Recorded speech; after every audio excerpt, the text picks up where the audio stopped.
नमस्कार विद्यार्थी मित्रांनो, आज आपण पाहत आहे वर्ग 9चा मराठी हा विषय. त्यामध्ये पाहत आहे आपण व्याकरण, आणि व्याकरणामध्ये पाहत आहे अपन सब टॉपिक काय पाहता है अपन अलंकार.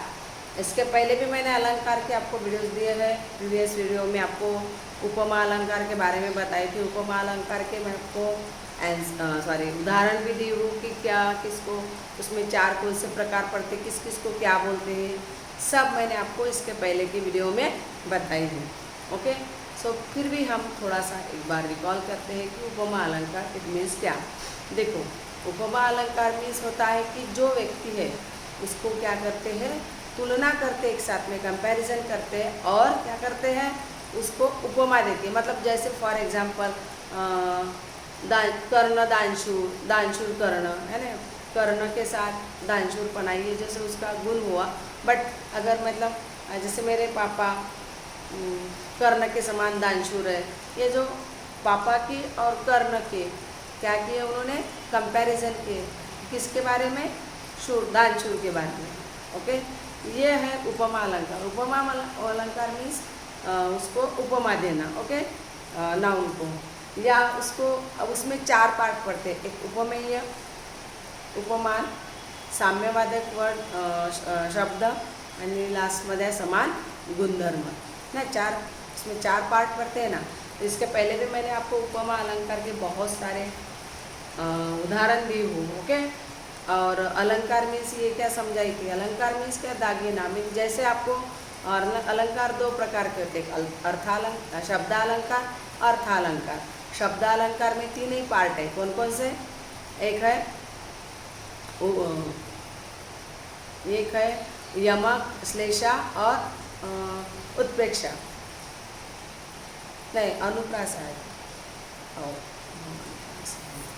तो इसमें शब्दालंकार में कितने प्रकार पड़ते हैं, और शब्दालंकार में तीन ही होते हैं. कौन कौन से, यमक, श्लेष और अनुप्रास. बराबर, अनुप्रास, श्लेष और क्या, यमक, ये तीन ही प्रकार है.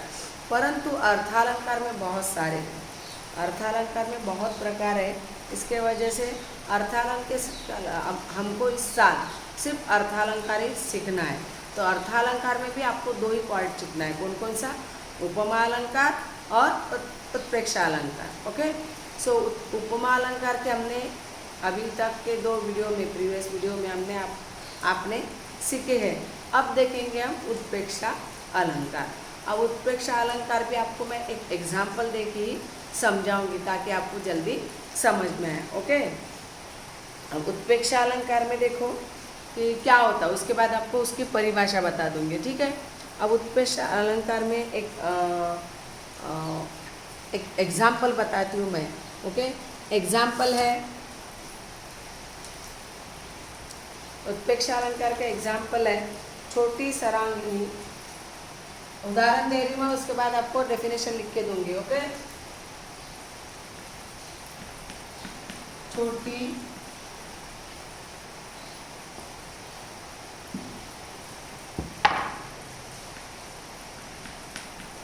छोटी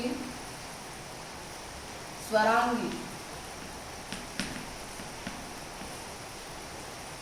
जनु गोड परिच. अब ये जनु वर्ड है और एक गोड है, दोनों है ना. ठीक है. उसमें उपमा अलंकार में क्या होता है, साम्य वर्ड कौन से आते थे, सारखा, समान, प्रमाणिक, ये जो वर्ड आते थे. अब इसमें क्या आया, जनु आया. ओके, अब आप आगे देखेंगे हम. देखो, छठी स्वरांगिनी, स्वरांगी जनु गोड परिच, यानी ये जो स्वरांगी है इसकी किसके साथ तुलना की, परी के साथ, है ना. ये छोटी स्वरांगी की तुलना, कंपैरिजन किसके साथ किया, परी के साथ किया. तो इसमें अब जिसके साथ, मतलब जिसके ऊपर ये होता है तो उसको क्या बोलते हैं, उपमेय कौन होगा, इसका किया ना, इसके ऊपर किया ना उन्होंने कि तुलना परिचय. तो उपमेय कौन होगा, उपमेय होगा.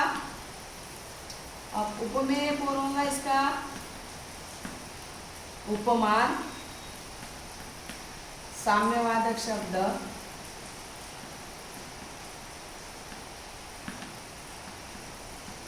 और राष्ट्र में गुणधर्म, समान गुणधर्म। ओके, गुण गुणधर्म कोई भी लिखो आप, चलेगा।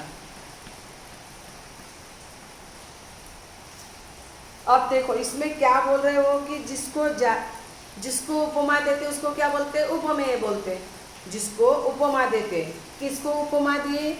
स्वरांगी को उपमा दी। काय की दी? परी की दी। तो जिसको उपमा देते उसको क्या बोलते हैं? उपमेय। जिसको उपमा देते उसको क्या बोलते हैं? उपमेय। अब इसमें उपमेय कौन आएगा? स्वरांगी को उपमा दी ना परी की, तो स्वरांगी क्या होंगी? उपमेय होंगी ना। जिसको उपमा दी उसको क्या बोलते हैं? उपमेय। तो यहाँ पे स्वरांगी को उपमा दी तो क्या होगा? यहाँ पे स्वरांगी क्या होगी? उपमेय होगी। क्या होगा? स्वरांगी उपमेय होगी और परी क्या होगा? उपमान होगा। अब साम्यवाद, जैसे उपमा अलंकार में समान सारखे रहते थे, इसमें क्या आया है? जनु। और गुणधर्म क्या है? गोड, सुंदर। उपमेय क्या है? सुंदरता, मतलब सुंदरता। गोड मीन्स सुंदर।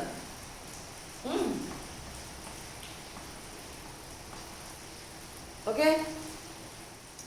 अब आपको ये, जैसे ये देखो, अगर इसमें ये जनु के एवज में अगर इसमें सारखे आता, समान आता, प्रमाण आता, तो ये क्या होता? उपमा अलंकार होता। परंतु उत्प्रेक्षा अलंकार में क्या होता है?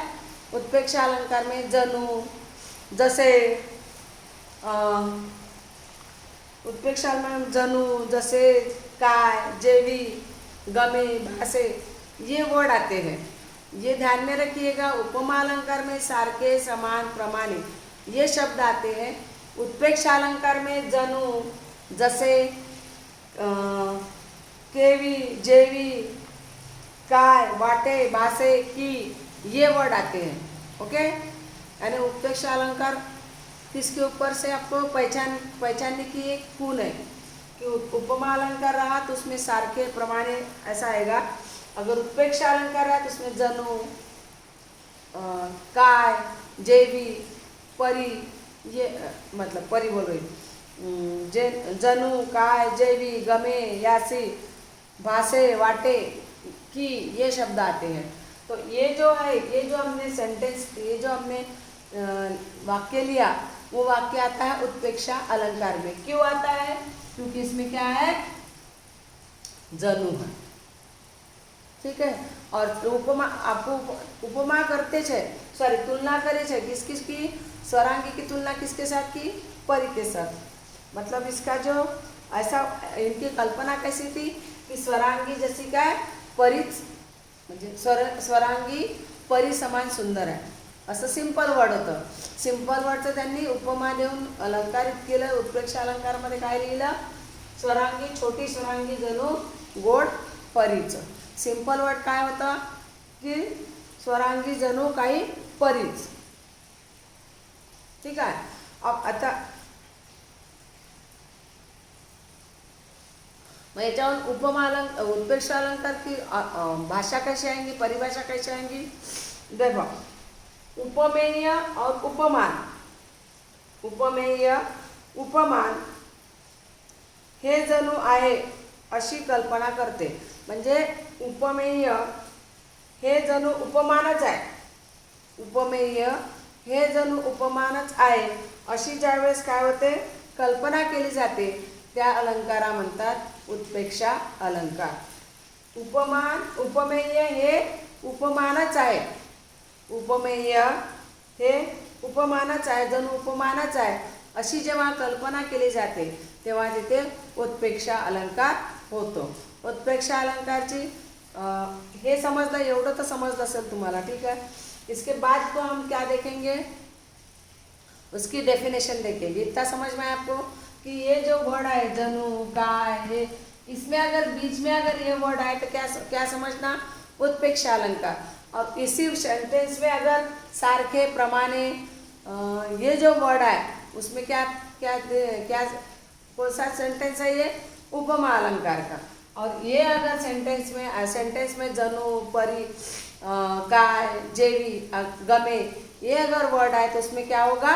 उत्प्रेक्षा अलंकार। ओके, अब ये होगा आपका डेफिनेशन मैं लिख के देती हूँ अभी, बट ये समझाना आपको कि इसके साथ इसकी, जैसे उत्प्रेक्षा अलंकार किसको बोलते हैं? तो उपमेय मीन्स स्वरांगी, जैसे कि क्या है? परी है। उपमेय जणू उपमान आहे, म्हणजे स्वरांगी जणू परीच आहे। स्वरांगी जणू परिच है। ऐसा जब उनकी कल्पना होती है तब क्या होता है? उत्प्रेक्षा अलंकार। इट मीन्स क्या हुआ कि देखो यह सेंटेंस में देखो, जैसे स्वरांगी उपमेय है तो उपमेय मीन्स स्वरांगी जनु क्या है? परिच है, मतलब उपमान है। ऐसी जब कल्पना आती है तब क्या होता है? उत्प्रेक्षा अलंकार। अब इसके बाद हम क्या देखेंगे? इसकी डेफिनेशन। समझ में आया ना? ओके, एक बार आप रीड करिएगा घर में। और सेंटेंस के लिए मैं होमवर्क के लिए कल दिया था, वो सबने किया होगा। मैं जब नोटबुक आएंगे तब चेक करूँगी। ओके, और लिसन, जो आप लोग मुझे सिर्फ गिने चुने लोग हैं होमवर्क देते हैं, अदरवाइज होमवर्क कोई देता है नहीं। 9th A में से तो बहुत कम लोग देते हैं। 9th B का भी वही हाल है, बट 9th A से तो बहुत कम देते हैं। बस 2-3 गिने चुने लोग हैं। मैंने आज डाला था आपको इसमें क्या में ग्रुप में, तो आप लोगों को भी ऐसा लगता है कि हम में भी कुछ ना कुछ ये होना चाहिए। क्या होना चाहिए? बढ़ोतरी होना चाहिए, या फिर हमने भी उसमें सहभाग लेना चाहिए। ऐसा नहीं लगता आप लोगों को? अगर आप लिखोगे ही नहीं तो गलतियाँ होंगी नहीं आपकी, और गलतियाँ नहीं होंगी तो आपको सुधारने का चांस नहीं मिलेगा। आप लिखो ताकि मैं चेक करूँ तो समझ में आएगा आपको। जैसे माखीजा एक भी नहीं दिया अभी तक मुझे, दोनों बहनों ने एक नहीं दिया। ओके, इसके बाद बहुत सारे कशिश ने दिया। मराठी नहीं जमती मुझे भी पता है, बट थोड़ा सा तो भी कम से कम लिखने का ट्राई करो, क्योंकि अगले साल भी आपको मराठी भी है, यानी CBSE में भी जाओगे तो भी मराठी रहेगा। ओके, सो बेटा अभी से आप लोग थोड़ा थोड़ा स्टार्ट करो तो आपको अपने आप अगले साल तक पूरा आप लिख सकोगे। इसीलिए ट्राई करो, ट्राई नहीं करोगे तो कुछ नहीं आएगा।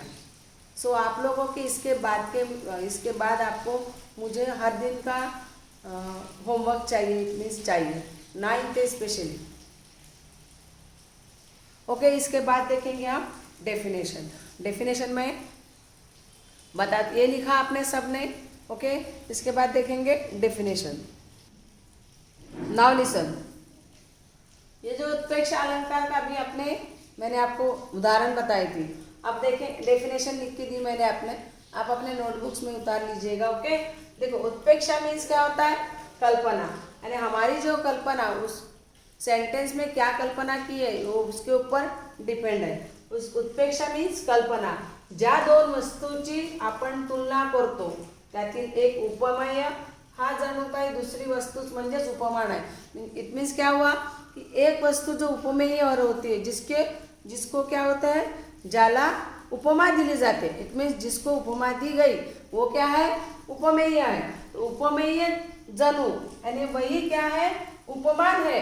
ऐसी जब कल्पना आती है, ऐसी कल्पना होती है, उसको बोलते हैं उत्प्रेक्षा अलंकार। उत्प्रेक्षा अलंकार मीन्स क्या होता है कि जो दो वस्तु के लिए हम तुलना करते, कंपैरिजन करते हैं, वो कंपैरिजन में एक रहता है उपमेय, एक वस्तु ये दूसरी वही है, दूसरी भी वही है। ऐसी जब कल्पना होती है, करते हैं, उसको बोलते हैं उत्प्रेक्षा अलंकार। समझ में आया? ये डेफिनेशन आप लोग लिख लीजिएगा। मैं एक बार रीड कर देती हूँ। ओके, देखो उत्प्रेक्षा म्हणजे कल्पना। उत्प्रेक्षा मीन्स कल्पना, ज्या दोन वस्तूंची आपण तुलना करतो त्यातील एक उपमेय ही जणू काही दुसरी वस्तूच उपमानच आहे अशी कल्पना करणे त्याला उत्प्रेक्षा म्हणतात। मैंने इसके पहले आपको छोटी स्वरांगिनी, जनु, गोड़, परिच, ये आपको मैंने चारों इसमें डिवाइड करके दिखाई थी इसके पहले में। ओके, मतलब छोटी स्वरांगिनी की क्या हुई? छोटी स्वरांगिनी क्या हुई? उपमेय था। और उसकी क्या किसके साथ तुलना की थी? परी के साथ की थी। तो परी परी क्या हुआ? उपमान, मतलब उपमेय ये उपमानच है। ऐसी जब कल्पना होती है तब होता है उत्प्रेक्षा अलंकार। इसमें उत्प्रेक्षा अलंकार में कितने सारे वर्ड आते हैं? अगर आपको पहचानना हो तो सेंटेंस जनु, जनु, भासे, गमे, वाटे, ये सब उत्प्रेक्षा अलंकार के मतलब उत्प्रेक्षा अलंकार मतलब जो सेंटेंस है उत्प्रेक्षा अलंकार के उसमें आते हैं। उपमा अलंकार में क्या होता है? उपमा अलंकार में सारखे, प्रमाणे, जैसे, तैसे, ये सब क्या में आते हैं? उपमा अलंकार में आते हैं। परंतु उत्प्रेक्षा अलंकार में कौन से वर्ड आते हैं? जनु, काय, केवी, गमे, वाटे, ये सब उत्प्रेक्षा अलंकार में आते हैं। उत्प्रेक्षा अलंकार को आपको जब भी सेंटेंस में जनु, गमे ये शब्द दिखे तो क्या क्या कहना चाहिए? उत्प्रेक्षा अलंकार। और उत्प्रेक्षा अलंकार में भी 4 ही पार्ट होते हैं। उपमा अलंकार में जैसे होते ना उपमा, उपमेय, साम्य वाचक शब्द और उसका समान गुणधर्म, सेम वैसा ही रहता है। बस इतना है कि जो हम जिसके साथ कंपैरिजन करते, मतलब उपमेय का उपमान के साथ जो कंपैरिजन करते वो क्या लगता है उनको कि जनु उपमेय उपमानच है। ऐसी जब कल्पना होती है तब होता है उत्प्रेक्षा अलंकार। आया समझ में? ये डेफिनेशन आप लोग लिख लीजिएगा, उसके बाद हम एग्जाम्पल लेंगे। ओके, मैंने रीड की थी 1-2 बार, आप लोग देख देख के मैं तो रुकती हूँ थोड़ी देर, उसके बाद आप लिख लीजिएगा ताकि अब मैं अब इसके पीडीएफ देने वाली हूँ नहीं। ठीक है, इसके बाद देखेंगे इसका एग्जाम्पल। अब देखिएगा इसमें एग्जाम्पल लिखिएगा। हा आंबा जणू, हा आंबा म्हणजे जणू साखरच,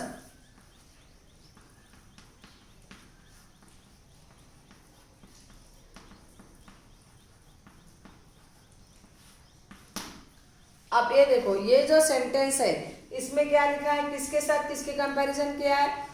आम का शक्कर के साथ कंपैरिजन किया है ना? आम का शक्कर के साथ कंपैरिजन किया है।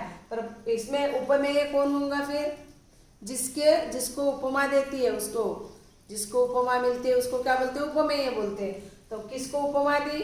आम को उपमा दी, तो उपमेय कौन होगा? आम होगा, है ना? और किसके साथ कंपैरिजन किया? शक्कर के साथ, तो उपमान, शक्कर क्या होगी? उपमान होगी। साम्यवादक शब्द कौन सा होगा? जनु। और समान गुणधर्म क्या आएगा? साकरस मीन्स गोड़वा, है ना? समान गुणधर्म क्या आएगा? गोड़वा। ये जो आपको मैंने इसके पहले इसलिए बताई, ये जो सेंटेंस है इसमें क्या आया है? जनु आया है। इसके वजह से ये जो सेंटेंस है ये सेंटेंस काय में आता है? उत्प्रेक्षा अलंकार में। मतलब क्या उत्प्रेक्षा अलंकार की डेफिनेशन क्या है कि क्या होता है? उपमेय मीन्स आंबा ही साखर है, ऐसी जब कल्पना आती है तब उसको उत्प्रेक्षा अलंकार, मैंने आंबा जो है, आम जो है, ये आम क्या है? जनु शक्करच है, ऐसी जब कल्पना होती है तब क्या होता है? उत्प्रेक्षा अलंकार होता है। मतलब ये जो सेंटेंस है ये काय का है? उत्प्रेक्षा अलंकार। और आपको सिंपल सा बता देती हूँ ताकि उसमें जनु जैसे ये जो वर्ड आए तो समझ लेना कि उत्प्रेक्षा अलंकार। ओके,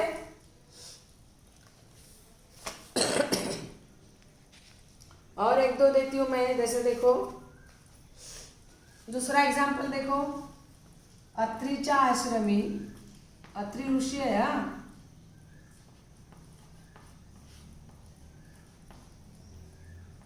आश्रमी नेले मज वाटे, वाटे ये देखो खरे खुरे।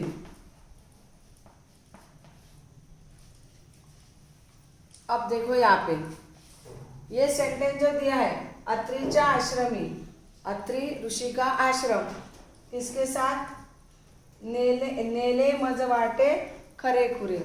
इसमें भी जो वाटे वर्ड आया इसके वजह से क्या हुआ, ये उत्प्रेक्षा अलंकार, यानी ये शब्द आए तो समझ लेना कि उत्प्रेक्षा अलंकार है।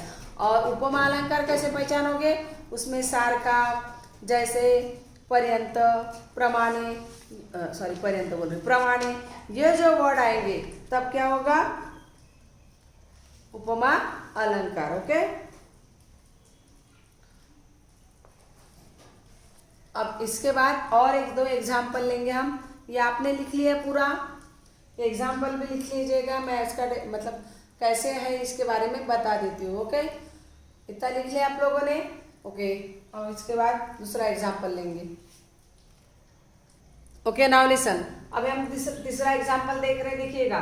तुझा चेहरा पाहता मज वाटे चंद्रमा उगवला, यानी इस चेहरे का किसके साथ तुलना की है, चंद्र का, चंद्र जब निकलता है तब के, यानी चेहरे का, फेस का किसके साथ तुलना की है, कंपैरिजन, चंद्र जब निकलता है उस वक्त की है। मतलब इसका चेहरा ऐसा लग रहा है कि चंद्रमा समान लग रहा है, ऐसा होता है ना।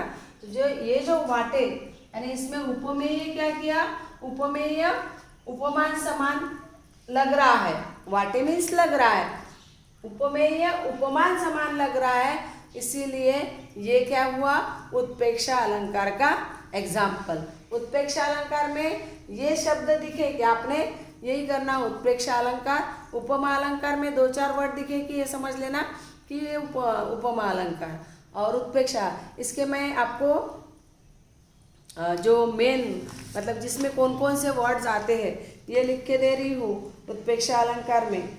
और इसमें आते हैं, इसमें कौन कौन से वर्ड आते हैं देख लीजिए, महत्वाचे। ये आप लोग ध्यान में रखिएगा ताकि आपको समझ में आएगा कि उत्प्रेक्षा अलंकार है कि क्या उपमा अलंकार है। जनु, काय, वाटे, गमे, जेवी इत्यादि। और एक है कि जैसे देखो,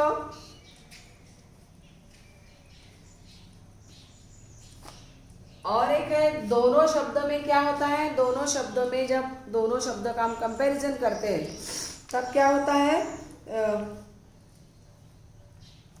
उसमें साम्यवाचक शब्द रहता है, उसको उसके ऊपर पे उपमा और उत्प्रेक्षा अलंकार है, यानी दोनों में कंपैरिजन होता है। और ऐसे में दोनों शब्दों को कंपैरिजन करने के लिए जो साम्यवाचक शब्द रहता है, जैसे इसमें उत्प्रेक्षा अलंकार में ये आते हैं जनु, काय, वाटे, गमे, और उपमा अलंकार में क्या आता है, सारखे, जैसे, समान, वाणी, प्रमाण, ये सब उपमा अलंकार में आते हैं। ओके, समझ में आए?